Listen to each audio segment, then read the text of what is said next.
آج اللہ کا نام لے کر سورۃ النساء کی آیت نمبر 11 سے شروع کرتے ہیں. یہ بڑی اہم ترین آیات ہیں اور قرآن پاک کا مشکل ترین ٹاپک، بلکہ اگر یہ کہا جائے کہ سب سے مشکل ٹاپک جو ہے وہ یہ ہے جو آج آنے لگا ہے سورۃ النساء میں. لہذا فل اٹینٹو ہوں، جس کو نیند آ رہی ہے تو وہ کھڑا ہو جائے تاکہ اس کی نیند جو ہے وہ مٹ جائے. ویسے بھی اب راتیں بہت لمبی ہیں، کوئی اتنا مسئلہ نہیں ہے. 7:15 عشاء ہو رہی ہے اور ابھی درس شروع ہے 8 سے لے کے 9 بجے تک، تقریباً 1 گھنٹے کی کلاس ہوتی ہے. تو 2 آیات کے اندر سورۃ النساء کے رکوع نمبر 2 کے اندر اللہ تبارک و تعالیٰ نے وراثت کے سارے مسائل بیان فرمائے اور اتنی مختصر اور جامع گفتگو کی کہ اس پر کتابیں در کتابیں لکھی جا رہی ہیں. بلکہ احادیث کی کتابوں میں کتاب الفرائض نام کے پورے چیپٹر ہیں جن کے اندر وراثت کے ایشوز کو ایڈریس کیا گیا کہ کوئی شخص مر جائے تو اس کے مرنے کے بعد اس کی دولت کس طرح رشتہ داروں میں ان کے وارثوں میں تقسیم ہوگی. یہ وراثت کا مسئلہ.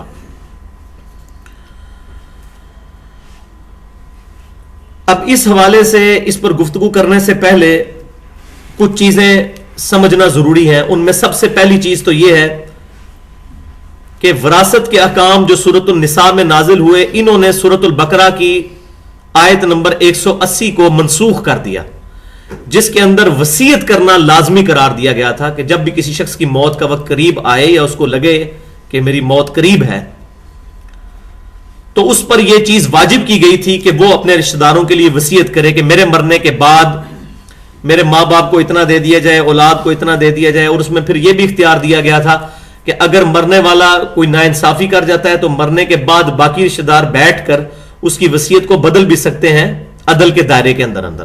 لیکن اب وہ ساری آیات منسوخ ہو گئی ہیں اور ان آیات نے اس کو منسوخ کیا ہے. تو 3 ٹرمینالوجیز پہلے اصطلاحات سمجھ لیں. پہلی اصطلاح ہے عطیہ، جس کو ہم کہتے ہیں ہبہ کرنا، تحفہ دینا کسی کو. دوسری اصطلاح ہے وصیت، کہ میرے مرنے کے بعد یہ چیز فلاں کو مل جائے، یہ وصیت. اور تیسری چیز ہے وراثت، جو یہاں پر آ رہی ہے کہ مرنے کے بعد اللہ تعالیٰ کے احکامات کے مطابق خود بخود آٹومیٹکلی جس کا جو حصہ ہے وہ اس کے رسپیکٹو رشتہ دار کو پہنچ جائے اور جتنی اس کی رقم ہے وہ اس کو مل جائے. تو یہ 3 ٹرمینالوجیز سمجھ لیں، 3 اصطلاحات کو. عطیہ کہتے ہیں تحفے کو، ہبہ کرنے کو. کوئی شخص اپنی زندگی میں اپنی اولاد کو تحفہ کر دیتا ہے، رقم یا کوئی اور چیز ٹینجیبل فارم کے اندر، گاڑی کر سکتا ہے، مکان کر سکتا ہے، زمین کر سکتا ہے، یہ تحفہ. لیکن اس کے اندر شرط کیا ہوگی؟ وہ صحیح بخاری اور صحیح مسلم کی متفق علیہ حدیث ہے کہ نعمان بن بشیر رضی اللہ تعالیٰ عنہ کہتے ہیں کہ میرے والد نے مجھے ایک غلام تحفے میں دیا، اور پھر آپ رضی اللہ تعالیٰ عنہ کے والد نے، وہ بھی صحابی تھے، انہوں نے نبی صلی اللہ علیہ وسلم کی خدمت میں یہ چیز بیان کی کہ میں نے اپنے بیٹے کو غلام تحفے میں دیا ہے. تو آپ صلی اللہ علیہ وسلم نے پہلا کوشچن اس سے یہ کیا، کیا تم نے اپنے سارے بیٹوں اور بیٹیوں کو، ساری اولاد کو ایک ایک غلام ہبہ کر دیا؟ تو انہوں نے کہا نہیں یا رسول اللہ. تو آپ صلی اللہ علیہ وسلم نے فرمایا کہ اپنی اولاد کے درمیان عدل کرو، اللہ سے ڈرو. تو اگر نہیں کیا تو اس سے بھی واپس لے لو. کیا تم یہ خواہش نہیں رکھتے کہ تمہاری اولاد بھی تمہارے ساتھ برابری کا سلوک کرے، یعنی تمام اولاد میں سے ہر بیٹا ہر بیٹی برابر پروٹوکول دے؟ تو انہوں نے کہا یا رسول اللہ میری خواہش ہے صلی اللہ علیہ وسلم. تو آپ صلی اللہ علیہ وسلم نے فرمایا کہ پھر تم بھی ان کے اندر انصاف کرو. تو اگر زندگی میں کوئی گفٹ کیا جائے گا پھر وہ والا چکر نہیں ہوگا وراثت والا کہ بیٹی کو آدھا حصہ ملے گا اور بیٹے کو جو ہے وہ ڈبل حصہ ملے گا یا پورا حصہ ملے گا. ایسا نہیں ہوگا. زندگی میں جب بھی دیا جائے گا تو برابر ہی تقسیم کیا جائے گا. لہذا یہاں بڑی کڑوی بات ہے جو ہضم کرنے والی ہے، وہ یہ ہے کہ اگر کسی باپ نے اپنی بیٹی کو جہیز میں 4 یا 5 لاکھ روپے کا سونا دے دیا تو اب اس پر یہ واجب ہوگا کہ اتنی ہی رقم اپنے باقی بیٹوں کو بھی دے اور بیٹیوں کو دے. اب ہمارے پنجاب کے معاشرے میں کیا ہوتا ہے کہ جہیز دے کے یہ سمجھتے ہیں کہ شاید اب وراثت دے دی ہے. وراثت تو ملنی ہی ملنی ہے. اور یہ جو 2 نمبریاں چل رہی ہیں کہ بہنوں سے بھائی جو ہیں وہ ان کو شرمندہ کر کے وراثت میں معاف کروا لیتے ہیں, جی اسی بھنا تے بھراواں کو لانیاں چنگیاں لگنیاں, تو وہ کہتے ہیں جی ہمارے بھائی رکھ لیں سارا حصہ. تو یہ چیز کرنا بھی قطعاً جائز نہیں ہے, مطلقاً یہ چیز حرام ہے, اور یہ اسلام کے قوانین کا مذاق اڑانے والی بات ہے. تو اگر زندگی میں تحفہ دیا جائے گا تو برابر دیا جائے گا, ادروائز جس کو دیا ہے اس سے بھی لے لے. اسی طریقے سے کوئی باپ اپنے بیٹے کو 2 لاکھ روپیہ دیتا ہے اس کے کسی پرابلم کے اندر, تو اب اس کو اتنی رقم باقیوں کو بھی دینی ہوگی. ہاں یہ ہو سکتا ہے کہ وہ باقی بیٹے خود اپنی مرضی سے معاف کر دیں, وہ الگ بات ہے, لیکن اس پر باپ پر یہ چیز واجب ہوگی کہ وہ ان کو وہ چیز دے. دوسری حدیث اسی ضمن میں جامعہ ترمذی, ابو داؤد, سنن نسائی اور سنن ابن ماجہ میں موجود ہے, سنن اربع چاروں کتابوں کے اندر. نبی صلی اللہ علیہ وسلم نے ارشاد فرمایا کسی شخص کے لیے یہ حلال نہیں ہے کہ وہ کسی کو تحفہ دے کر اس سے واپس لے لے. اس کی مثال اس کتے کی سی ہے کہ جو کتا ضرورت سے زیادہ کھا کر کیا کر دیتا ہے اور پھر اپنی کیا کو چاٹنا شروع کر دیتا ہے. اس لیول کی مثال آپ نے بیان فرمائی. اور یہ والا جو پورشن ہے نا کہ تحفہ واپس لے کر اسی طرح ہی ہے جیسے کیا کر کے چاٹ لینا, یہ صحیح مسلم میں بھی موجود ہے اتنا حصہ. لیکن آپ صلی اللہ علیہ وسلم نے ایک ایکسیپشن دے دی. آپ نے فرمایا صلی اللہ علیہ وسلم ہاں والد اپنا تحفہ دیا ہوا واپس لے سکتا ہے. اسی حدیث میں موجود ہے, ترمذی, ابو داؤد, نسائی, ابن ماجہ میں. اس کے علاوہ کسی کے لیے ایکسیپشن نہیں ہے.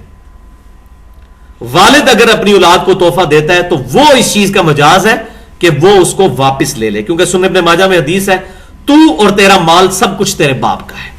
تو باپ اپنی اولاد سے دیا ہوا تحفہ واپس لے سکتا ہے, لیکن باپ اپنی اولاد کو آگ نہیں کر سکتا کہ میرے مرنے کے بعد اس کو کوئی چیز نہ ملے. باپ کا باپ بھی آ جائے نا تو وہ اس کو اولاد کو آگ نہیں کر سکتا, کیونکہ وراثت جو تقسیم ہونی ہے it is an obligation from almighty اللہ, یہ اللہ کی طرف سے فرض ہے. اس کو کوئی چینج کرے گا یا چینج کرنے کو جائز سمجھتا ہے وہ مسلمان ہی نہیں ہے, شریعت کا مذاق اڑانے والا ہے وہ شخص. یہ بہت سینسٹیو ایشو ہے وراثت کے اعتبار سے.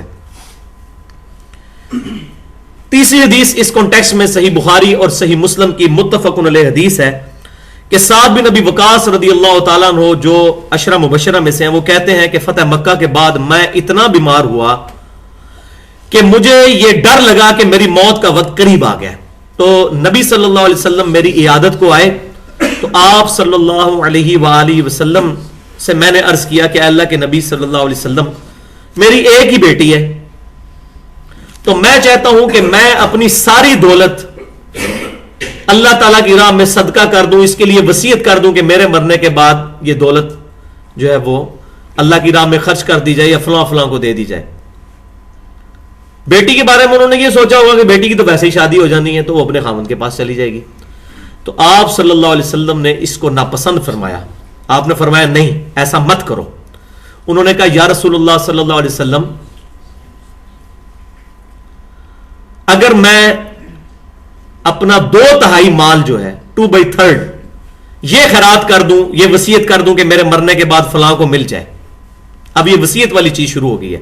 وصیت کا تعلق ہے مرنے کے بعد, تحفے کا تعلق ہے زندگی میں. وصیت کا تعلق ہے مرنے کے بعد کہ انسان زندہ ہے اور یہ کہے کہ میرے مرنے کے بعد یہ چیز فلاں کو ملے گی, جب تک میں زندہ ہوں تو میرے پاس رہے گی. یہ ہوتی ہے وصیت. اور پھر تیسری چیز آئے گی وراثت. تو آپ صلی اللہ علیہ وسلم نے فرمایا نہیں. پھر انہوں نے عرض کیا اے اللہ کے رسول صلی اللہ علیہ وسلم میں اپنی آدھی دولت کے لیے وصیت کر دوں. آپ صلی اللہ علیہ وسلم نے فرمایا نہیں. حالانکہ صحیح بخاری اور مسلم کی متفق علیہ حدیث ہے, نبی صلی اللہ علیہ وسلم کی مبارک زبان پہ کبھی نہیں کا لفظ آتا ہی نہیں تھا.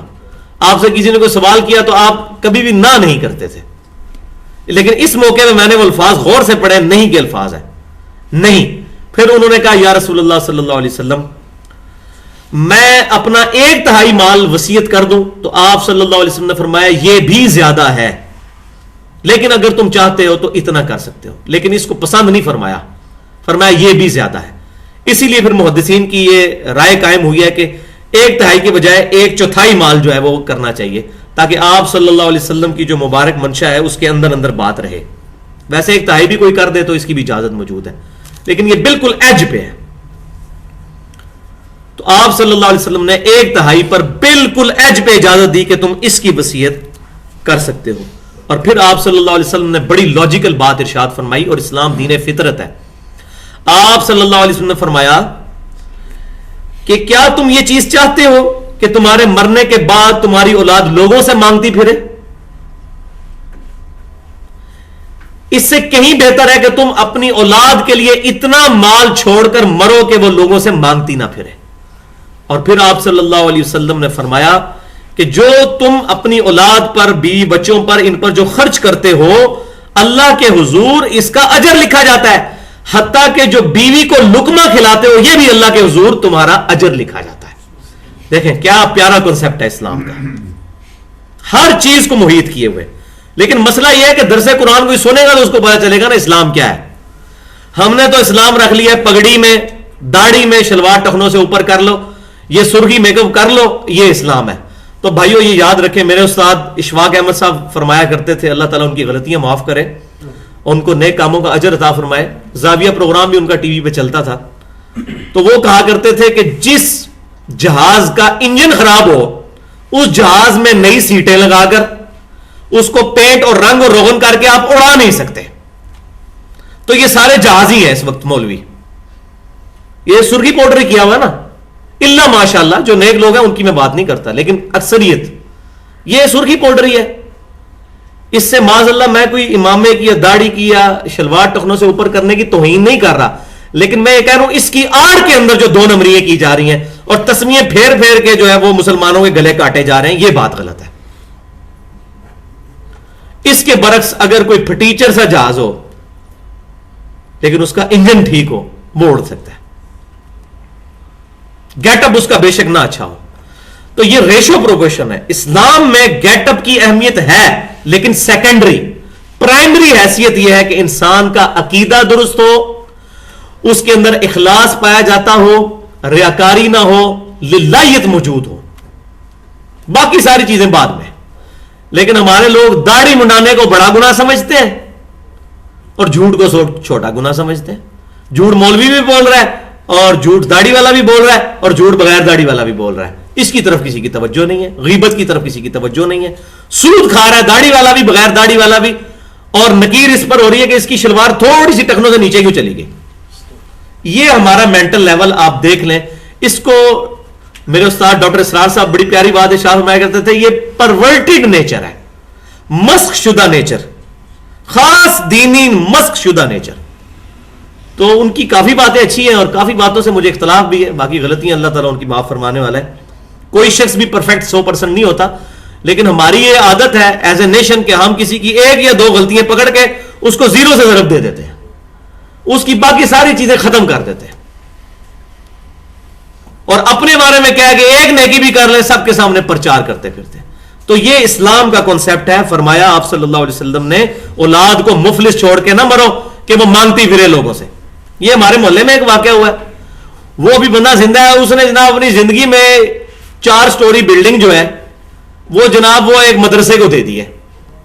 کسی جماعت میں وہ وقت لگا کے آیا اور واپسی پہ آگے اس نے جناب عورت اور اولاد کو کنگال کر کے تو وہ کہا جی یہ فلاں کے نام میں کرتا ہوں۔ یہ ظلم کی انتہا ہے، انسان کو یہ چیز سمجھنی چاہیے۔ آپ صلی اللہ علیہ وسلم نے فرمایا اپنی اولاد کو کنگال چھوڑ کے مت مرو۔ چوتھی حدیث اس زمن میں جامعہ ترمذی، ابو داؤد اور ابن ماجہ کے اندر موجود ہے۔ ابو امامہ رضی اللہ تعالیٰ عنہ کہتے ہیں کہ حجۃ الوداع کے موقع پر نبی صلی اللہ علیہ وسلم نے جہاں اور باتیں ارشاد فرمائی وہاں یہ بات بھی ارشاد فرمائی کہ آپ صلی اللہ علیہ وسلم نے فرمایا کہ اللہ تبارک و تعالی نے وارث کے لیے اپنی کتاب میں حق مقرر کر دیا ہے، اب یہ کسی کے لیے جائز نہیں ہے کہ وہ اپنے وارث کے لیے وصیت کر جائے۔ وارث کے لیے وصیت کرنا اب قیامت تک کے لیے حرام ہے. وارث کو اتنا ہی مال ملے گا جو اللہ تعالیٰ نے مقرر کیا ہے. تو یہ بات بھی اب یاد رکھیں کہ وصیت اگر کرنی ہے 1/3 مال میں تو وارث کے علاوہ، اس کا ثبوت یہ حدیث ہے. یہ نہیں ہو سکتا کہ کوئی شخص کہ جی 1/3 میں تو مجھے اجازت ہے، تو فلاں میرا بیٹا جو ہے نا وہ مجھے زیادہ پسند ہے، تو وہ 1/3 مال میں کہتا ہوں میرے مرنے کے بعد میرے بیٹے کو تو فلاں حصہ ملے گا، اس بیٹے کو اتنا مال فالتو بھی مل جائے، تو یہ قطعاً حرام ہے.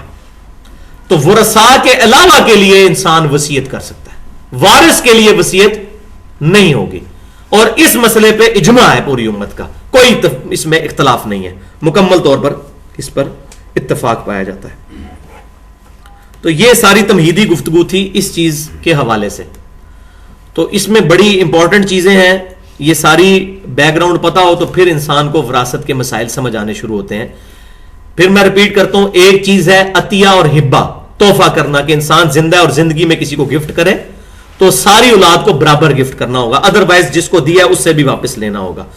دوسری چیز ہے وصیت، کہ انسان کہے کہ میرے مرنے کے بعد فلاں کو یہ مال مل جائے، تو وصیت کر سکتا ہے 1/3 مال میں، لیکن وارث کے علاوہ وارث کو وصیت نہیں کر سکتا. اس کا تو اللہ نے پہلے ہی مقرر کر دیا ہوا، اس کو دوبارہ سے نوازا نہیں جا سکتا. وارث کے علاوہ اور رشتہ داروں کے لیے، مثال کے طور پر کوئی بندہ ہے، اس کا بیٹا فوت ہو گیا، اب بیٹا مر گیا تو بیٹے کی آگے سے اولاد ہے، پوتا پوتی تک تو وراثت نہیں جاتی، کیونکہ پوتے کا تو کوئی حق نہیں وراثت کے اندر، دادی کا ہے. تو اب دادا جو ہے وہ زندہ ہے اور اس کو پتا ہے کہ میرا بیٹا جو مر چکا اس کی اولاد تک وراثت نہیں پہنچے گی، تو اس کے لیے وصیت کر سکتا ہے کہ میرا جو بیٹا مر گیا اس کی جو اولاد ہے اس کو میں 1/3 مال جو ہے وہ وصیت کرتا ہوں، کیونکہ وہ وارث تو ہے ہی نہیں ہے. تو اب اس کے لیے وصیت والا آپشن کھلا ہے. تو یہ اللہ تبارک و تعالیٰ نے ایک اسکیپ روٹ اس مسئلے میں خود بخود ہمیں دے دیا ہے. اب اللہ کا نام لے کر اتنی پوری تمہیدی گفتگو کے بعد اس کو شروع کرتے ہیں. بسم اللہ الرحمن الرحیم، سورۃ النساء آیت نمبر 11. یوصیکم اللہ فی اولادکم، اللہ تعالیٰ تمہیں وصیت کرتا ہے، حکم دیتا ہے تمہاری اولاد کے بارے میں، اس کی میراث کے بارے میں. کیا؟ للذکر مثل حظ الانثیین، کہ لڑکے کا حصہ برابر ہوگا 2 لڑکیوں کے حصے کے. یعنی پوری کیلکولیشن کے بعد اگر لڑکی کے حصے میں 25,000 روپے آ رہا ہے تو لڑکے کو 50,000 روپیہ ملے گا. وہ پوری کیلکولیشن میں ایک کیس بھی کنسیڈر کر کے آپ کو پریکٹیکل بتاؤں گا بھی اس میں. ویسے تو اس کے جتنے کیسز بنتے ہیں وہ تقریباً سمجھے آپ 30-40 پاسبلٹیز بنتی ہیں. میرے پاس ایک پوری فائل موجود ہے جس کے اندر پورا ٹیبل بنایا ہوا ہے، 2 بیٹے ہو، 1 بیٹی ہو، پھر کیا ہے ماں نہ ہو، پھر کیا ہے باپ ہو، تو پوری کیلکولیشن ہوئی ہے اس میں. لیکن سمجھنے کے لیے خود بھی انسان کیلکولیٹ کر سکتا ہے. یہ پیورلی میتھمیٹکس ہے، اور یہ میتھمیٹکس آسان نہیں ہے، یہ ریشو پروپورشن والی میتھمیٹکس ہے، نسبت اور تناسب والی، جو ہمارے لیے جب میتھمیٹکس ہم پڑھتے تھے اس وقت بھی ایک ٹف سبجیکٹ تھا. لیکن میں کوشش کروں گا اس کو آپ کو آسانی کے ساتھ سمجھانے کی کوشش کروں انشاءاللہ. تو اللہ تعالیٰ فرما رہے ہیں کہ اللہ تمہیں وصیت کرتا ہے اس بات کی کہ لڑکے کا حصہ ہوگا ڈبل لڑکی سے. فَإِن كُنَّ نِسَاءً فَوْقَ اثْنَتَيْنِ، پھر اگر ہو صرف لڑکیاں 2 سے زائد، 2 یا 2 سے زائد اگر لڑکیاں ہی ہو، لڑکا نہ ہو، فَلَهُنَّ ثُلُثَ مَا تَرَكَ، تو میت نے جو چیز چھوڑی اس کا 2/3 حصہ ان کے درمیان تقسیم کیا جائے گا. اگر لڑکے نہیں صرف لڑکیاں ہیں تو 2/3 مال جو ہے وہ ان کے اندر تقسیم کیا جائے گا. وَإِن كَانَتْ وَاحِدَةً، اور اگر ایک ہی لڑکی ہو، فَلَهَا النِّصْفُ، تو آدھا جو جائیداد کا حصہ ہے وہ اس کو مل جائے گا بیٹی کو.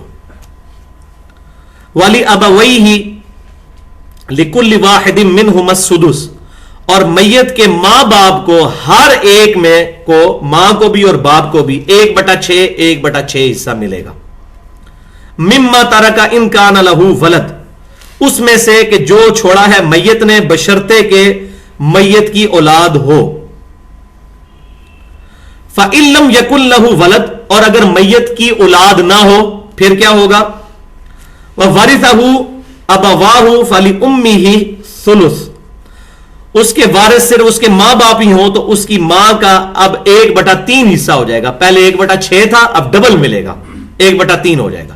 1/6 کو 2 سے ضرب دیں تو 2 6 کٹ کے کیا آ گیا 1/3, اور باقی بھی سارا باپ کو مل جائے گا.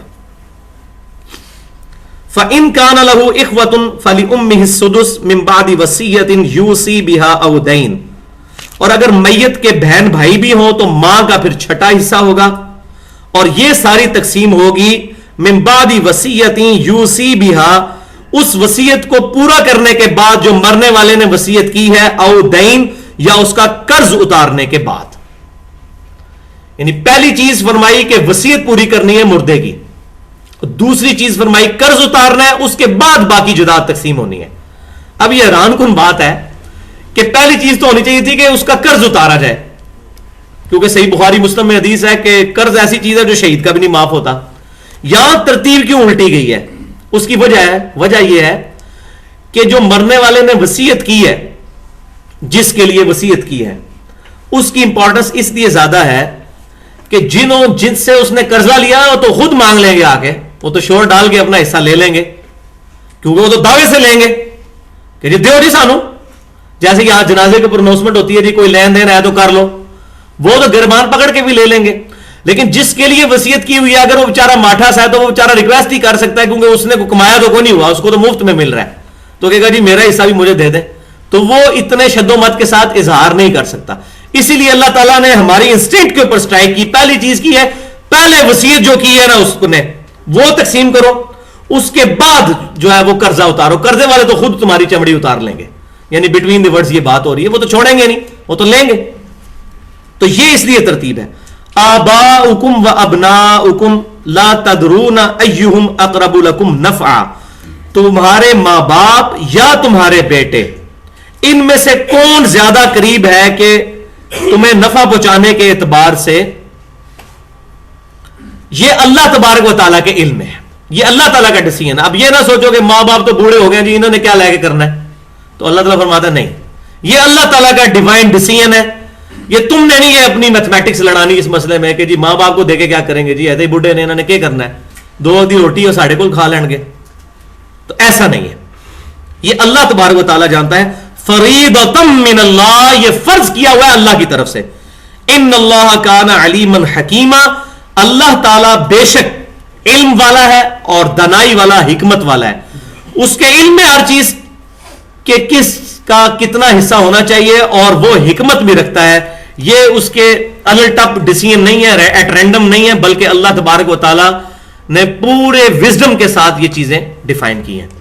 تو اب یہ پوری اس آیت کے بعد اس کا ذرا تھوڑا خلاصہ سمجھ لیں. وہ یہ ہے کہ وراثت کے تقسیم ہونے کے لیے 2 چیزیں تو میں نے پہلے بتا دی کہ وصیت پہلے پوری کی جائے گی اور دوسرا قرض اتارا جائے گا جو آ گیا, اس کے بعد وراثت تقسیم ہوگی. اب وراثت تقسیم ہونے میں ترتیب کیا ہونی چاہیے؟ تو ترتیب اس میں یہ ہوگی کہ پہلے ماں باپ کا حصہ نکالا جائے گا پورے مال میں سے, 1/6 ہے یا 1/3 ہے, پورے مال میں سے نکالا جائے گا ماں باپ کا حصہ. اس کے بعد جو باقی بچے گا اس میں بیوی کا حصہ, زوج بلکہ لفظ استعمال کر لیں آپ, سپاؤس جس کو کہتے ہیں, بیوی کے لیے مرد اور مرد کے لیے بیوی. اگر مرد مر گیا تو اس کی بیوی, اگر بیوی مر گئی تو اس کے مرد کے لیے. تو ماں باپ اور زوج ان دونوں کے حصے پورے مال میں سے تقسیم ہوں گے. 1/8 اگر حصہ ملنا ہے بیوی کو تو وہ پورے مال میں سے 1/8 ملے گا.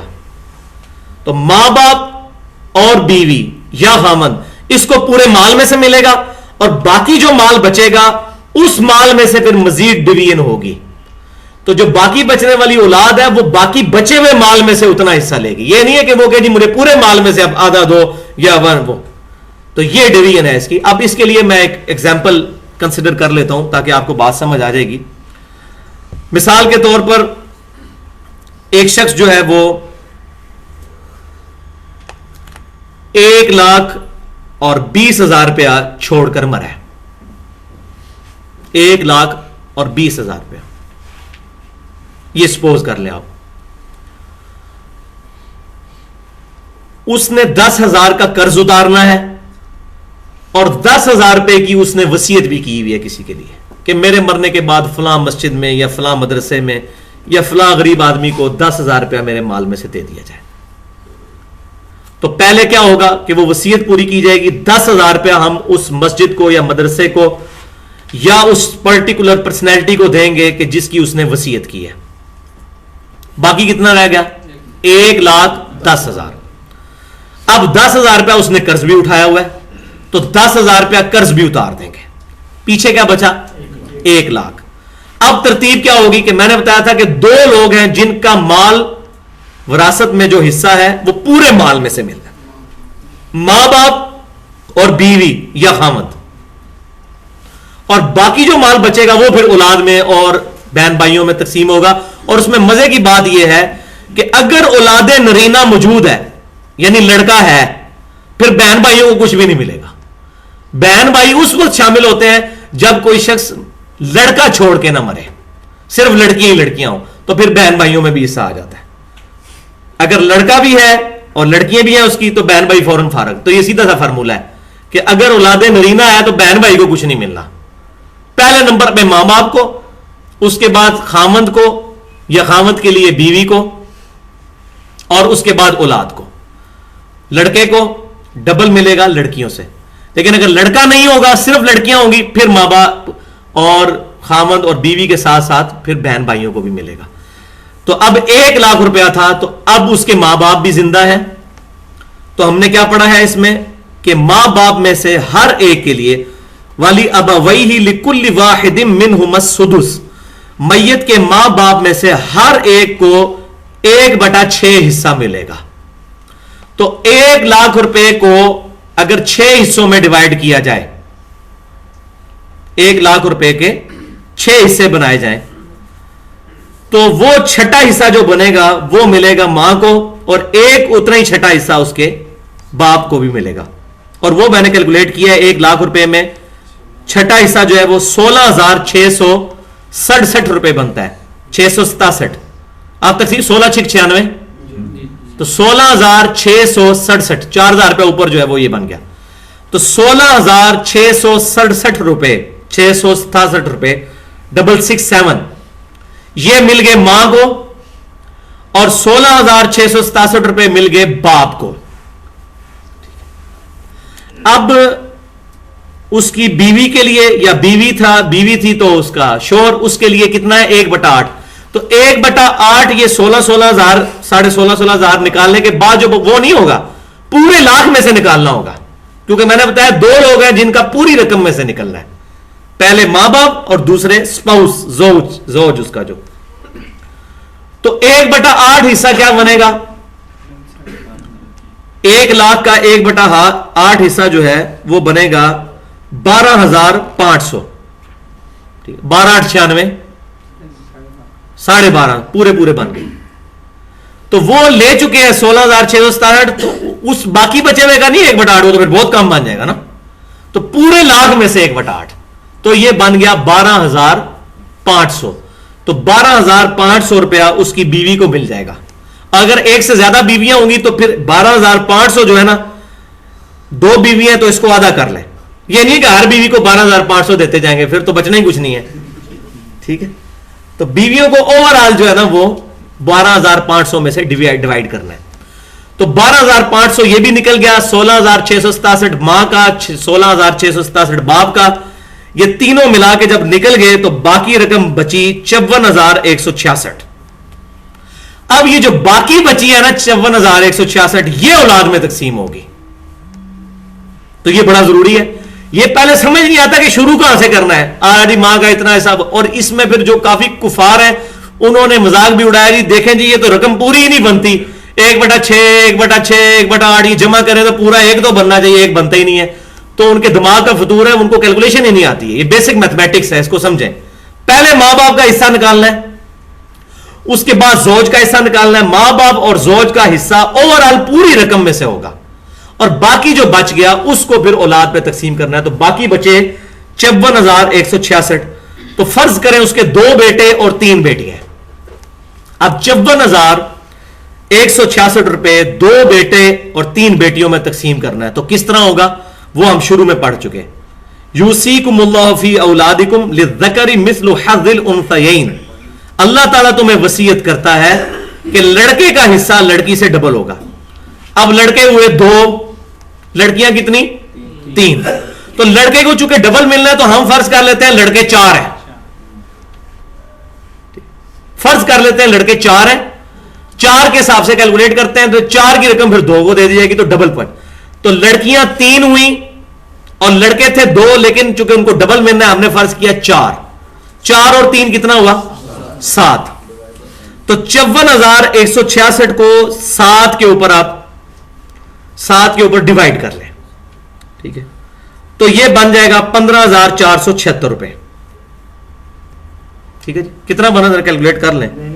سوری 7,738. وہ 15,000 جو میں نے لکھا ہے وہ بیٹے کا حصہ پھر بنے گا نا. تو کتنا بنا؟ 7,738. 7 7 49. ٹھیک ہے، 49. تو 54 اوپر بھی ہے، تو 7,738 روپے بن گئے ایک حصے کے. یہ لڑکی کا حصہ نکلا. اس کو ڈبل کریں گے تو لڑکا وہ بنے گا 15,476. 15,476 ایک لڑکے کو، 15,476 دوسرے لڑکے کو، اور 7,738 ایک لڑکی کو، اتنا ہی دوسری کو اور تیسری کو. یہ آپ ٹوٹل کر کے دیکھیں پورا ₹1,00,000 بن جائے گا. میتھمیٹکس پوری ہو جائے گی. لہذا یہ اس کی کیلکولیشن اب آپ کو بیسک اب چیز پتا چل گئی. تو اب آپ یہ خود فارمولے لگا کے آپ کے پاس کوئی کیس آتا ہے تو آپ اس کو کنسیڈر کر کے کافی حد تک کیلکولیٹ کر. اب مجھے بتائیں کہ یہ مولوی کر سکتا ہے یہ کام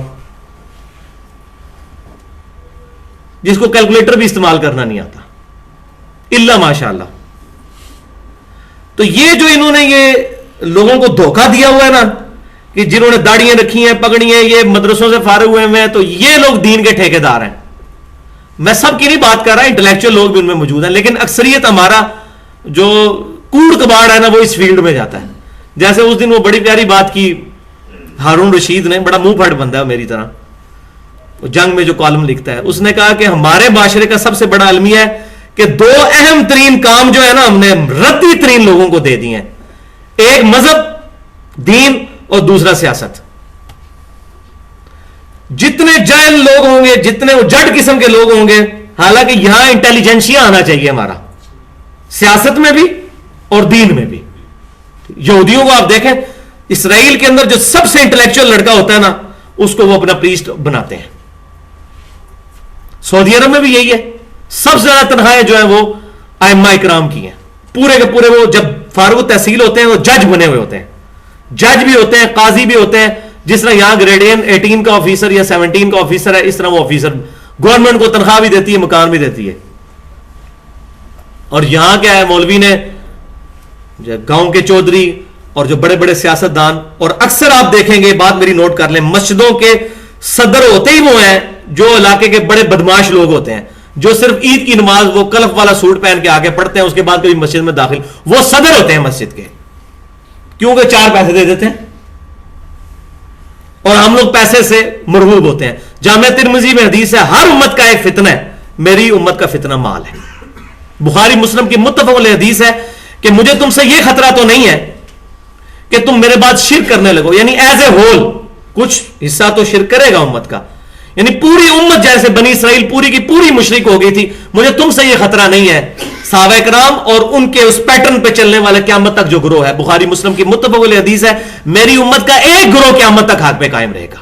حضور کے دور میں صلی اللہ علیہ وسلم وہ صحابہ کرام تھے، پھر آپ کے پیٹرن پر قیامت تک ایک گروہ طائفہ منصورہ، فرقہ نہیں، طائفہ منصورہ کامیاب گروہ حق پر رہے گا. باقی 72 تو دوزخ میں ہے، سنن نبی داؤد میں صحیح حدیث موجود ہے. تم سے شرک کا خدشہ نہیں ہے، یعنی پوری امت سے، لیکن مجھے یہ خطرہ ہے کہ مال میں پھنس جاؤ گے، دنیا کے مال میں، جس کی اس وقت پریکٹیکل مثال جو ہے سعودی عرب ہے. شرک کوئی نہیں ہے لیکن دنیا کے مال میں وہ پھنس گئے ہیں برے طریقے سے، عیاشیوں کے اندر پھنسے ہوئے ہیں. شرک نہیں کرتے لیکن مال اتنا کھل گیا کہ عیاشیوں میں آ گئے. تو میں دیکھتا ہوں مجھے وہ حدیث یاد آ جاتی ہے کہ شرک کا خدشہ نہیں ہے لیکن دنیا کے مال میں پھنسو گے، پھر مال پھنسو گے، پھر عیاشیاں بھی ہوں گی، بدماشیاں بھی ہوں گی، پھر وہاں مولویوں کو پیسے دے کے ایسے فتوے بھی نکالے جائیں گے جن فتووں میں یہ ہوگا جی یہ نکاح مسیار ہے، یہ متا نہیں ہے، اور متا کی وہ شکل ہوگی. اور پھر یہاں بیٹھ کے مولوی بیٹھ کے ڈیبیٹ کر رہے ہوں گے جی علماء عرب نے فتویٰ دے دیا. علماء عرب کا ہم نے وہ کلمہ پڑھا ہوا ہے, وہ بھی بہت کام غلط کرتے ہیں. ایک کام تو ان کے اندر بہت بڑی خرابی آ چکی ہے کہ وہ محروم ہو چکے ہیں پگڑی کی سنت سے. وہ انہوں نے اپنا ٹریڈیشنل وہ سرخ رومال لیا ہوتا ہے جو کسی حدیث سے ثابت نہیں, جائز ہے لیکن سنت تو نہیں ہے. امام کعبہ نے بھی پگڑی نہیں باندھی ہوتی. بخاری اور مسلم میں متفق علیہ حدیث ہے, نبی صلی اللہ علیہ وسلم فتح مکہ کے موقع پر آپ نے کالی پگڑی باندھی ہوئی تھی.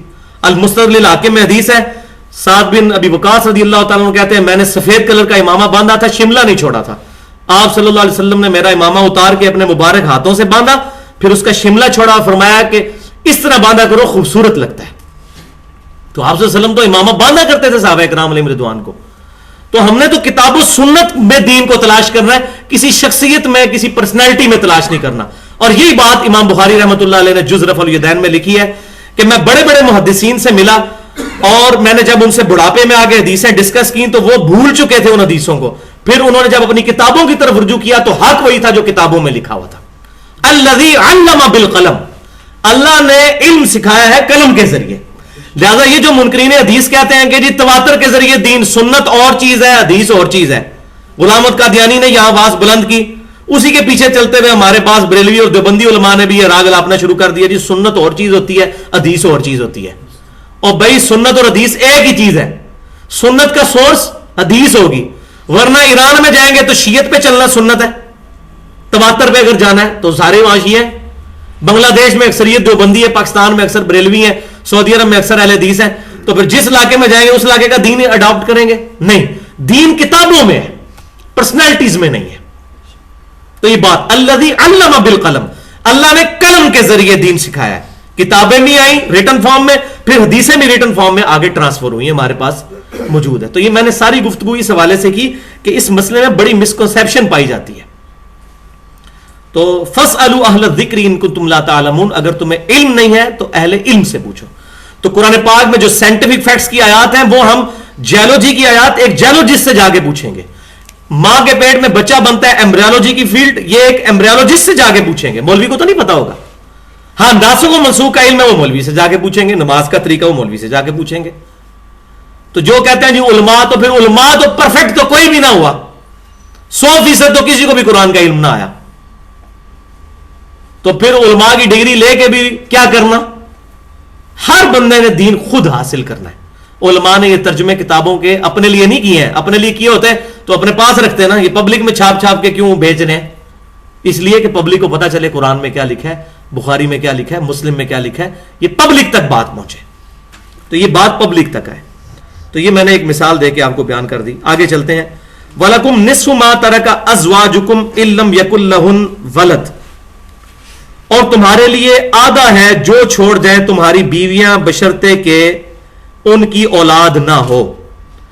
یعنی کسی کی بیوی مر گئی, اس کی اولاد کوئی نہیں ہے, تو آدھا مال خاوند کو مل جائے گا.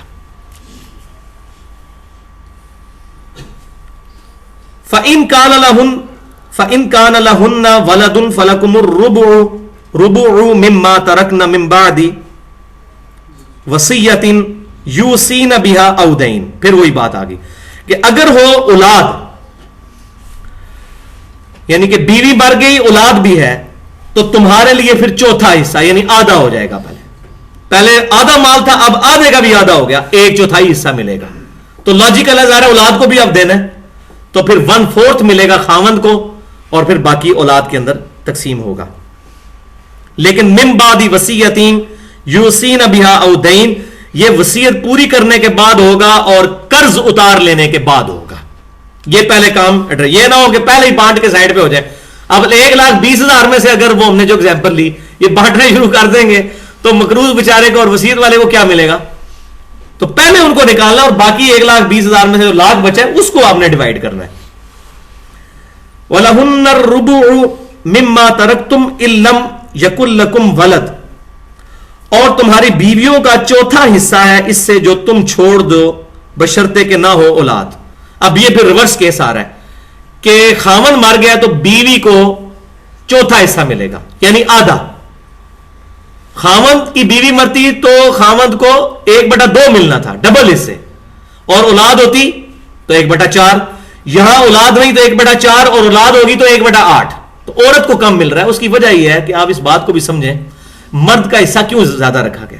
عورتیں ہوتی مرد کے اوپر ڈیپینڈنٹ ہیں, مرد نے گھر کا خرچہ چلانا ہوتا ہے, اس میں یہ بھی اشارہ مل رہا ہے. تو مرد پہ رسپانسبلٹی زیادہ ہوتی ہیں, اس لیے مرد کا حصہ زیادہ رکھا گیا, اس کے کندھوں پہ بوجھ ہوتا ہے. تو مرد کو زیادہ اس کا حصہ دیا جا رہا ہے ایز کمپیئر ٹو عورتوں کے, کیونکہ عورتیں تو ڈیپینڈنٹ بھی ہوں گی اولاد کے اوپر, یا اس طریقے سے نئی شادی کر لیں گی, یہ بھی تو ہو سکتا ہے. فَإِن كَانَ لَكُمْ وَلَدٌ, اور اگر ہو اولاد تمہاری, یعنی کہ جو مرد مر گیا اس کی اولاد بھی ہے, فَلَهُنَّ الثُّمُنُ مِمَّا تَرَكْتُم مِّن بَعْدِ وَصِيَّةٍ توصون بِهَا أَوْ دَيْنٍ, تو پھر 1/8 حصہ ملے گا, یعنی 1/4 کا بھی آدھا ہو گیا, جو میں نے بات پہلے بتا دی, جو تم چھوڑ کر مرو گے. لیکن یہ پھر کیا ہوگا, پھر وہ ریپیٹ ہو رہا ہے کہ وصیت پوری کرنے کے بعد اور قرض اتار لینے کے بعد. یہ آپ دیکھ لیں کتنا امپورٹنٹ مسئلہ ہے, وصیت والا اور قرض والا. اب آ رہا ہے ایمبیگوس ترین ایشو اس میں, وَإِن كَانَ رَجُلٌ يُورَثُ كَلَالَةً, اور اگر کوئی ایسا مرد ہو کہ جو کلالہ ہو. کلالہ اس کو کہتے ہیں جس کا حسب و نسب ختم ہو چکا ہو, یعنی اس کے ماں باپ بھی مر چکے ہیں اور اس کی اولاد نہیں ہے, یا اولاد ہے تو مر چکی ہے, جنہوں کہتے ہیں پنجابی نہ اگے کوئی نہ پیچھے کوئی. یہ صحیح ٹرانسلیشن ہے, صحیح اپروپریٹ ٹرانسلیشن, نہ اگے کوئی نہ پیچھے کوئی. تو اب کیا ہوگا, پیچھے اس کے وہ بہن بھائی بچیں گے, نہ اس کا ماں باپ ہے اور نہ اولاد ہے, تو وہ کلالہ ہوگا.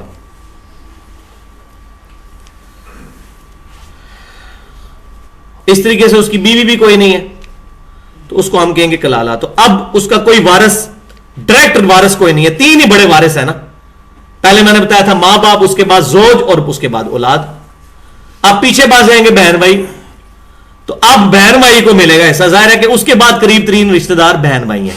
اس سے میں یہ بھی پتا چلتا جا رہا ہے کہ سب سے قریب رشتہ کون سا ہے قرآن کی تھیم میں. سب سے قریب ہے ماں باپ, اس کے بعد بیوی, پھر بچے, اور پھر باقی بہن بھائی. تو اس مسئلے میں بڑی احتیاط کی ضرورت ہے. بعض لوگ بیویوں کے پیچھے چل کے ماں باپ کی گستاخی کر دیتے ہیں, اور بعض اوقات بہنوں کے پیچھے لگ کے نندیں جو ہے نا یہ بیڑا گرک کر دیتی ہیں, بھابھیوں کے گھر اجاڑ دیتی ہیں.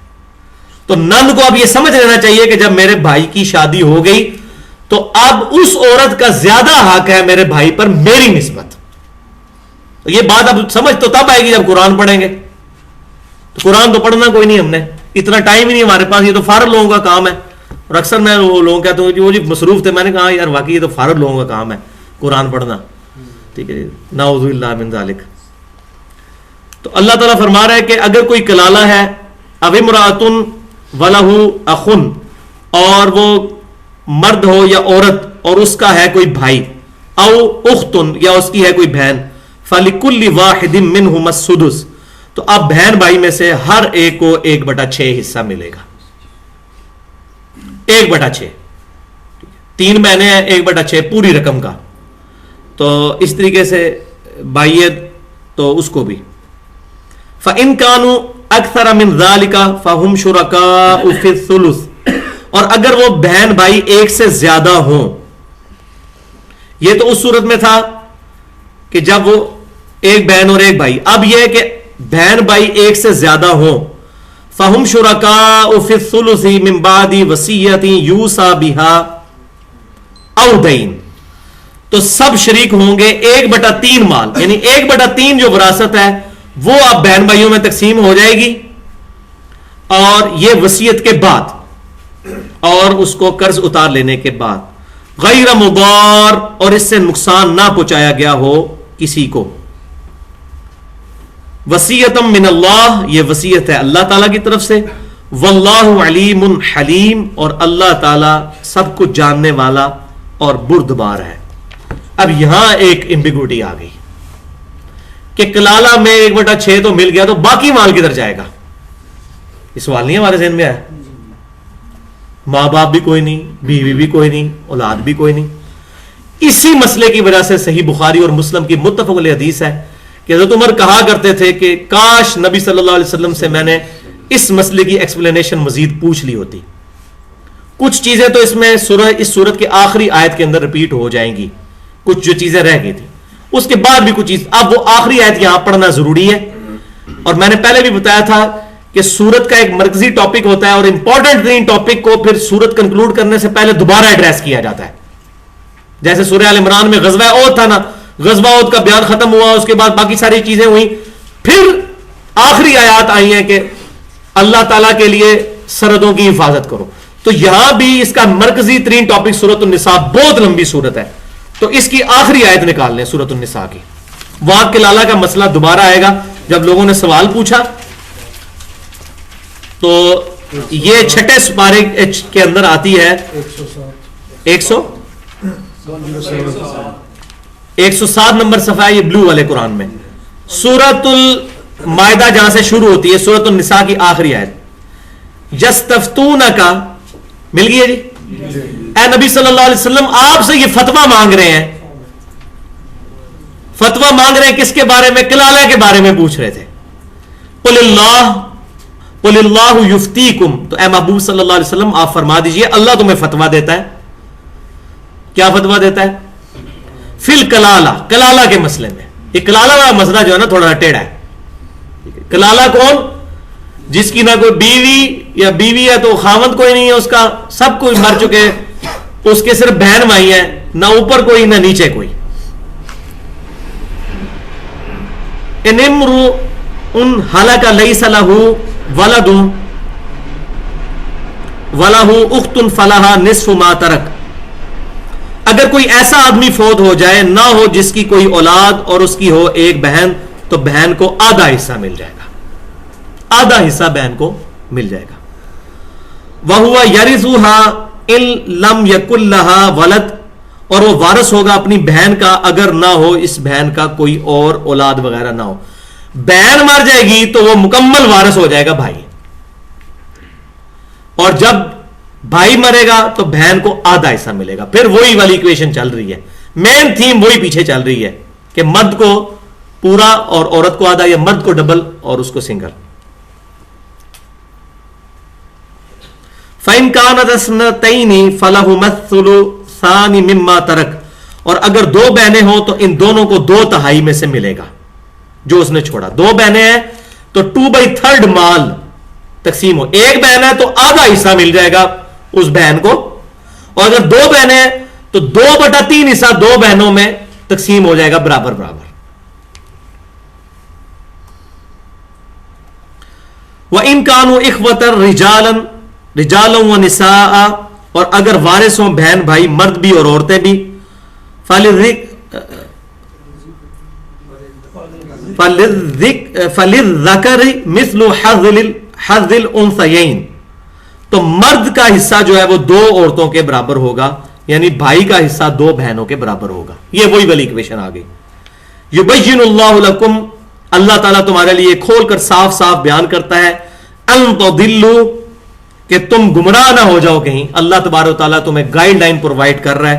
واللہ بکل شیء علیم, اور اللہ تعالیٰ ہر چیز کو خوب جاننے والا ہے.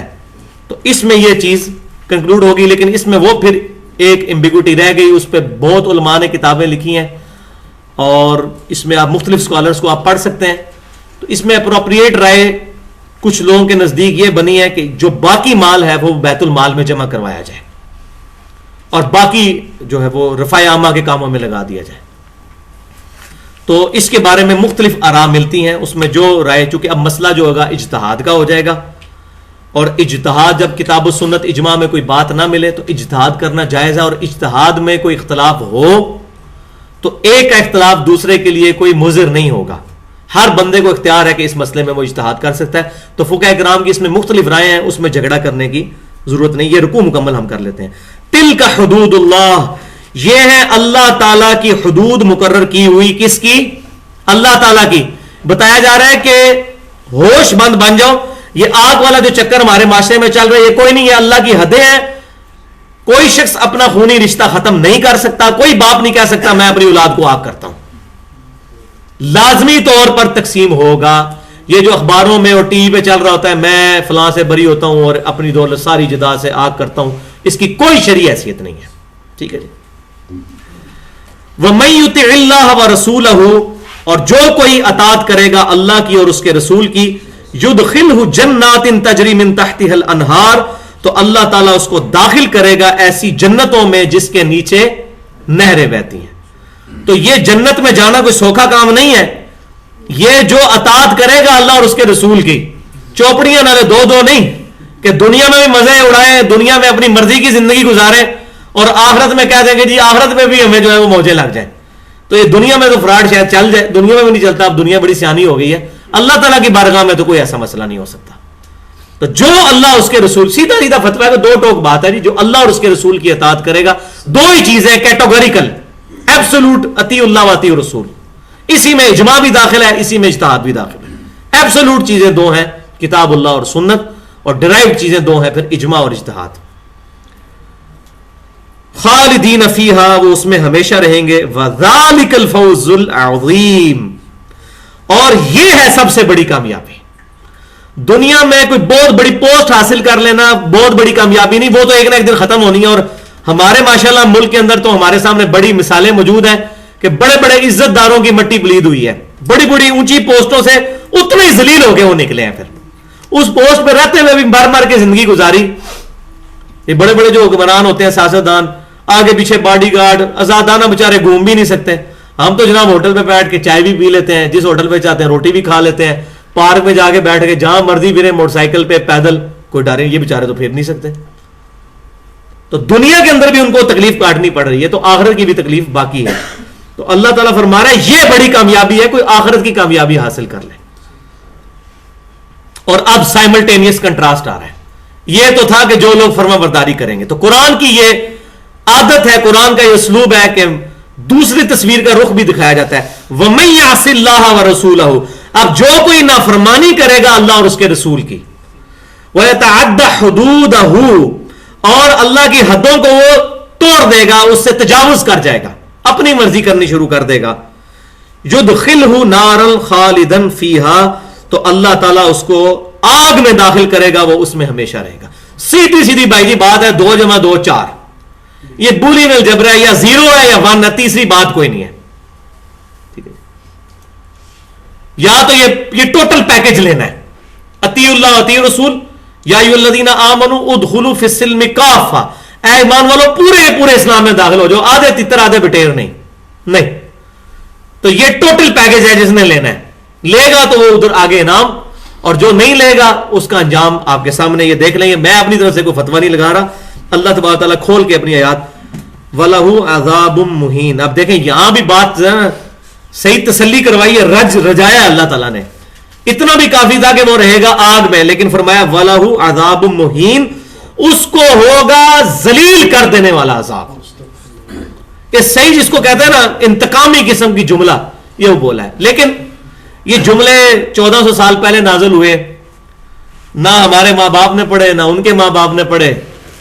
یہ قرآن پاک صرف اس لیے ہے کہ کو مر جائے تو اس کو پڑھ کے بخش دیا جائے، ثابت ہو یا نہ ہو اس سے کوئی غرض نہیں ہے.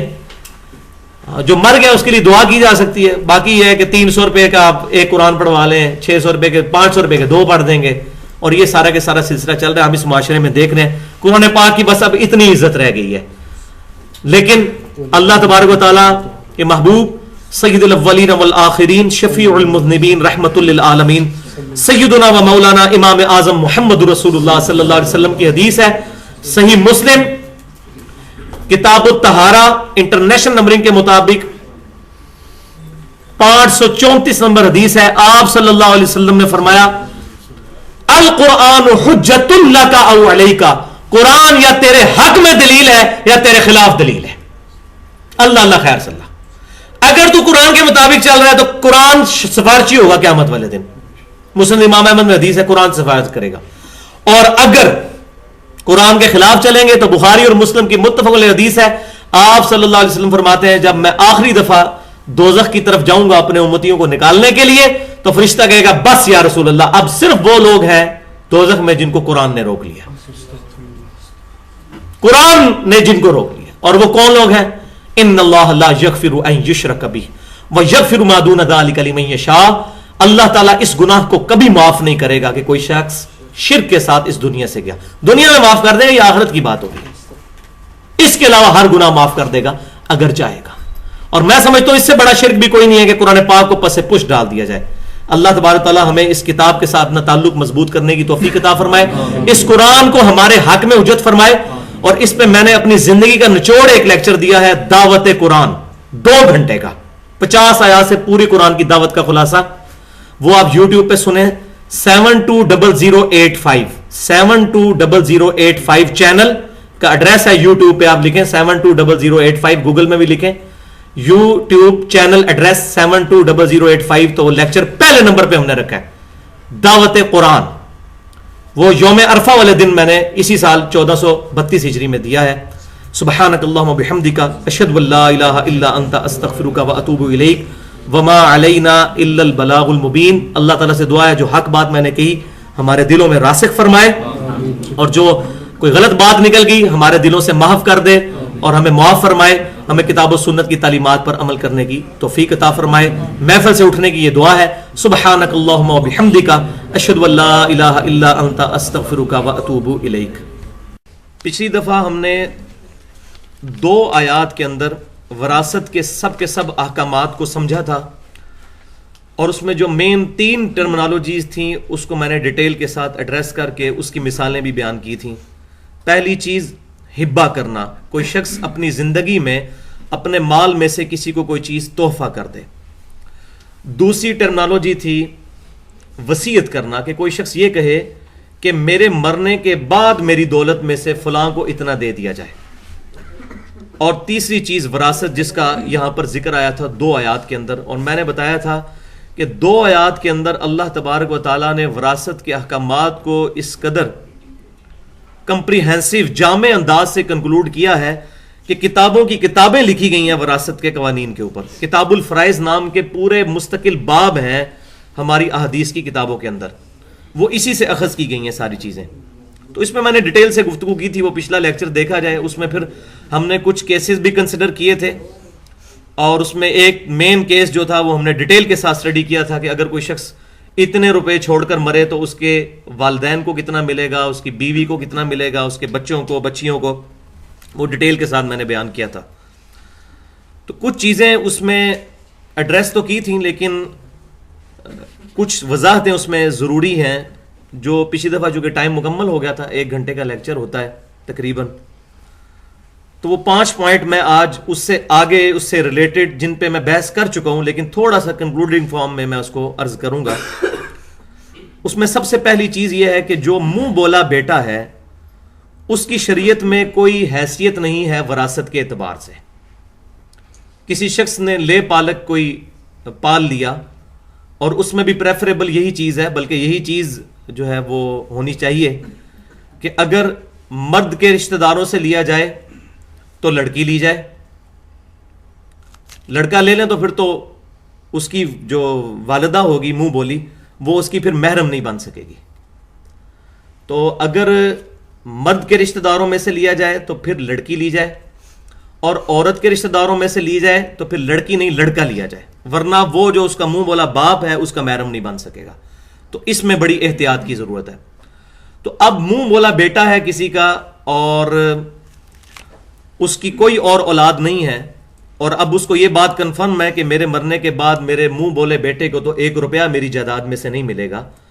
تو وہ پھر اپنی اولاد کے لیے، منہ بولی اولاد کے لیے وصیت کر سکتا ہے. جو میں نے بتایا تھا پچھلی دفعہ کہ وصیت 1/3 مال میں اپنی مرضی سے کر سکتا ہے کہ میرے مرنے کے بعد یہ فلاں شخص کو مل جائے، لیکن وارث کے لیے وصیت نہیں کرے گا. اس پہ میں نے ڈیٹیل سے احادیث کے ساتھ حجۃ الوداع کے موقع پر جو نبی صلی اللہ علیہ وسلم نے فرمایا تھا اس کے کانٹیکسٹ میں نے ایڈریس کیا تھا. تو منہ بولے بیٹے کو بھی وصیت کی جا سکتی ہے 1/3 مال میں. دوسری چیز یہ ہے کہ اگر کوئی شخص یہ چاہے کہ وہ اپنی زندگی میں اپنا پورے کا پورا مال کسی کو ہدیہ کر دے، تحفہ کر دے، ہبہ کر دے، تو یہ شریعت کی نظر میں ناپسندیدہ ہے. بلکہ آپ صلی اللہ علیہ وسلم نے آخری درجے میں جو اجازت دی وہ 1/3 مال کی اجازت دی کہ اپنے مرنے کے بعد ایک تہائی مال جو ہے اس کے لیے وصیت کرو. لیکن زندگی کے اندر اس کو وہاں پر ایڈریس نہیں کیا گیا، لیکن وہ انڈرسٹوڈ ہے اس کے اندر. اس کی وجہ یہ ہے کہ نبی صلی اللہ علیہ وسلم کے اس میں الفاظ ہیں بخاری اور مسلم میں جو میں نے پچھلی دفعہ بیان کیے تھے کہ اپنی اولاد کو کنگال مت چھوڑ کر مرو کہ سب کا سب لٹا جاؤ. لیکن اگر کوئی شخص یہ فیل کرتا ہے کہ میری ساری اولاد سیٹل ہے اور اس کو میرے مال کی ضرورت نہیں ہے اور وہ بھی سب اس بات پر ایگری ہیں، تو وہ شخص پھر پوری نیک نیتی کے ساتھ، کسی بےایمانی کی نیت سے نہیں، نہ کسی اولاد میں سے کسی کو آگ کرنے کی نیت سے، اپنا سارا مال اپنی زندگی میں کسی کو گفٹ کر سکتا ہے، کسی مدرسے کے لیے، کسی این جی او کے لیے جو دین کے دائرے کے اندر رہ کر کام کر رہی ہو.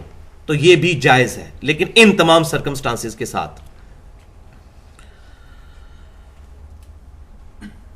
اسی کانٹیکسٹ میں یہ ہے کہ کوئی شخص مرنے سے پہلے جو ہے وہ اپنے کسی رشتہ دار کے ہاں ٹھہرا ہوا تھا اور اس کے رشتہ دار نے اس کی بڑی خدمت کی، لیکن وہ رشتہ دار ایسا ہے جس کو وراثت میں سے کچھ نہیں ملنا، یعنی نہ تو اس کی اولاد میں سے ہے، نہ بہن بھائیوں میں سے، اور دور پار کا رشتہ دار ہے، یا بھتیجوں میں سے ہے، یا اس طریقے سے کوئی اور ہے جس کو شریعت میں وراثت کا حق نہیں ملتا. تو اب اس کے لیے بھی وصیت کی جا سکتی. یہ پوائنٹ نمبر 3 تھا کہ کسی شخص نے خدمت کی. اسی طریقے سے بعض اوقات رشتہ دار نہیں بھی ہوتے، کوئی محلے دار ہے، کسی عورت نے 8-10 سال کسی کی خدمت کی، کسی بوڑھی عورت کی، اور اب وہ یہ چاہتی ہے کہ میرے مرنے کے بعد اس کو میرے مال میں سے کچھ حصہ مل جائے، تو اس کے لیے وہ وصیت کر سکتی ہے، لیکن 1/3 مال میں. باقی مال کا کیا بنے گا وہ انشاءاللہ میں آگے آ رہا ہے. پچھلی دفعہ میں نے کلالہ کے اوپر ایڈریس کیا تھا. چوتھی چیز اس کے اندر یہ ہے کہ بعض اوقات انسان کو یہ وسوسہ آتا ہے کہ شریعت کے اندر پوتے تک جائیداد نہیں جاتی. کسی شخص کا بیٹا فوت ہو گیا جوانی میں اور اس نے اپنے پوتا پوتی اور بیوی چھوڑی پیچھے، یعنی اس مرد کی بہو جو مرنے والا ہے، اس کی اپنی زندگی کے اندر اس کا بیٹا فوت ہو گیا اور اس کی بیوہ بہو اور بیوہ جو اس کے یتیم پوتا اور پوتی ہیں. اب ظاہر ہے کہ جب وہ دادا مرے گا تو اس کی وراثت میں سے ان کو کچھ نہیں ملے گا. تو اس کے لیے بعض اوقات ذہن میں یہ وسوسہ آتا ہے کہ نعوذ باللہ من ذالک، کیا شریعت یہ ظلم کرتی ہے؟ ان کو تو زیادہ ضرورت ہے.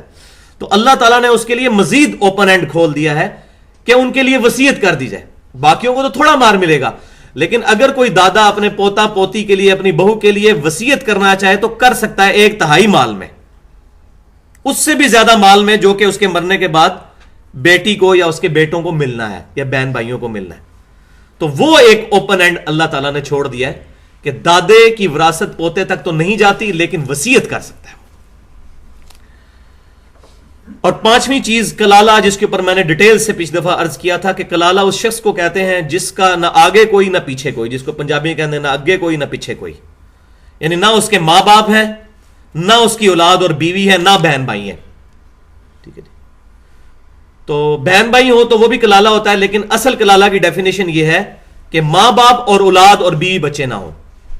بہن بھائی ہو تو اس کے لیے پھر ڈیٹیل سے آیات آئی تھیں کلالہ کے اوپر. تو اس میں یہ بات بھی یاد رکھیں کلالہ کے پوائنٹ آف ویو سے کہ اب کوئی ایسا شخص ہے کہ اس کے مرنے کے بعد، جیسے کہ ہم نے پچھلی دفعہ پڑھا تھا کہ اگر اس کی ایک بہن ہے تو وہ آدھے مال کی وارث بن جائے گی، 2 بہنیں ہیں تو 2/3 مال کے اندر اس کو ڈیوائڈ کیا جائے گا. اگر ایک بھائی ہے تو وہ پورے کے پورے مال کا وراثت کا حقدار بن جائے گا اگر اس کی بیوی بچے اور ماں باپ نہیں ہیں. اب ایک اور کیس بھی ہو سکتا ہے جس طرح اس میں آیا بھی تھا کہ کسی کی ایک بہن ہے. اب قرآن پاک اس کے اوپر تو ایڈریس کرتا ہے کہ اس کی بہن آدھے مال کی وارث بن جائے گی، آدھا مال باقی کدھر جائے گا. اس کے اوپر پھر کتابوں کی کتابیں لکھی گئی ہیں اور مختلف مجتہدین اسلام میں جو گزرے اہل سنت کے بڑے بڑے ائمہ، انہوں نے اپنے کامنٹس دیے ہیں. کسی نے کہا بیت المال میں جمع کروا دیا جائے. اس میں ایک سب سے قریب ترین حدیث جو متفق علیہ حدیث ہے صحیح بخاری اور مسلم کی جو مجھے ملی ہے وہ یہ ہے کہ آپ صلی اللہ علیہ وسلم نے فرمایا کہ وراثت تقسیم کرنے کے بعد جو مال بچ جائے اس کو اپنے قریبی رشتہ داروں میں سے جو مرد ہے اس کو یہ پہنچے. مثال کے طور پر مرنے کے بعد اس کی 2 بہنیں تھیں، ان میں 2/3 مال تقسیم ہو گیا. اب 1/3 جو بچ گیا وہ کس کو ملے؟ تو یہ ہے کہ اس کا قریبی رشتہ دار یعنی بھتیجا، جیسے بخاری اور مسلم کی متفق علیہ حدیث ہے کہ قوم کا بھتیجا اسی قوم میں سے ہوتا ہے، تو بھتیجے کو پھر وہ باقی مال مل جائے. یا پھر یہ ہو سکتا ہے اگر بھتیجا بھی نہیں، کوئی بھی نہیں ہے، تو کوئی اولڈ ایج ہاؤس ہے جس نے خدمت کی ہے، جس طرح انگلینڈ کے اندر، ہمارے ملک میں بھی اب جس طرح یہ عیدی والے بہت بڑا کام کر رہے ہیں، اور اللہ تعالیٰ ان کو جزائے خیر دے کہ ان لوگوں نے انٹرنیشنل لیول پہ دنیا کی سب سے بڑی این جی او اس وقت یہ عیدی والے ہیں. اور ماشاءاللہ جب انسان اس طرح کے معاملات کے اندر کبھی انسان کو کبھی واسطہ پڑ جائے تو اس وقت ان کی قدر آتی ہے کہ یہ لوگ کتنی خدمت کر رہے ہیں. مردہ خانے ابھی کراچی کے اندر جس طرح قتل و غارت عام ہو رہا ہے، اسلام کے نام پر مسلمان کا گلا کاٹ رہا ہے، وہاں پر جو لاوارث لاشیں ہیں ان کو فریز کرنا، اسی طریقے سے ان کے کفن دفن کا انتظام کرنا، جن کے ماں باپ مر جائیں ان یتیم بچوں کی پرورش کرنا، اس طرح بہت بڑا کام یہ لوگ کر رہے ہیں. اللہ تعالیٰ ان کے اخلاص میں مزید برکتیں عطا فرمائے. تو اس طرح کوئی عیدی ویلفیئر یا اس طرح کے جو لوگ جن کے بارے میں یہ کنفرم ہو کہ یہ مخلص لوگ ہیں اور پیسے کو غلط جگہ استعمال نہیں کریں گے، تو کلالہ شخص جو ہے اس کے مرنے کے بعد اس کی جائیداد جو ہے وہاں بھی ٹرانسفر کی جا سکتی ہے، وہ خواہش کا اظہار کر سکتا ہے، لیکن وصیت نہیں کرے گا، وصیت 1/3 مال میں ہی کر سکتا ہے. تو اس کے مرنے کے بعد وہ پر مال جو ہے اس کا اس طرح کے کسی ویلفیئر کو دے دیا جائے. تو یہ 5 چیزیں اس حوالے سے میں نے ایڈریس کر دی، اور باقی چیزیں جو ہیں وہ میں پچھلی دفعہ ڈیٹیل سے عرض کر چکا ہوں.